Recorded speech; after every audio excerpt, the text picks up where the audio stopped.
Hi, and thanks for logging on to the Daily Dvar. And here's a brand new halacha for you, and it's for Wednesday, the 4th day of June. Here we go. On Shavuos, there is a custom. Some of you will see this in your shuls, and that's to put things like branches of trees and flowers and things like that onto the walls of the shul or the front of the shul or things of the sort.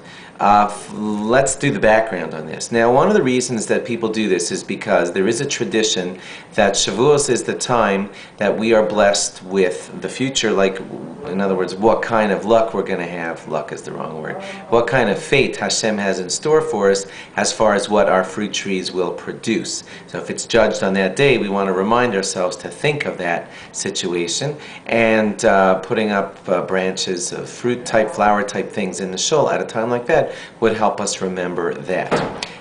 For that reason, some people actually cut off branches of fruit trees and hang them inside of the shul, but that's problematic. And that's because everybody knows that there's a law in our Torah that you're not allowed to cut down a fruit tree. It's considered wasteful. According to many, cutting off a branch of a fruit tree is also wasteful because that branch will no longer grow its fruits now that you snipped it off and hung it in the shul. And therefore, actually cutting off a branch of a fruit tree to hang that up inside of your shul is kind of controversial. Not so simple that you should do that. Hanging flowers and things of the sort inside of the shul, that might be considered more allowed. But I got to tell you another thing to consider, and that is that the Vilna Gaon, back in the 1700s, he said that people should stop this custom of hanging up plants and flowers and things in the shul on the holiday of Shavuos, and that's because it had become a very prevalent custom for non-Jews to do this in their churches, etc. And he didn't want it to have any of the look as if we were mimicking or copying any church customs inside of our shuls, and therefore he prohibited it, and therefore some shuls will not do this flower business at all.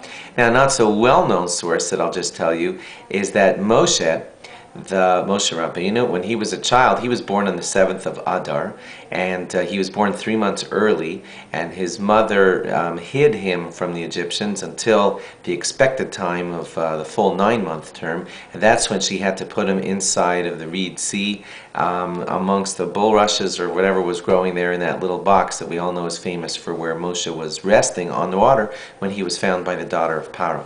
Well, 3 months after the 7th of Adar is the holiday of Shavuos. So Moshe Rabbeinu, the teacher of all of our Torah, and Shavuos is a Torah day, was lying amongst the reeds on the day of Shavuos.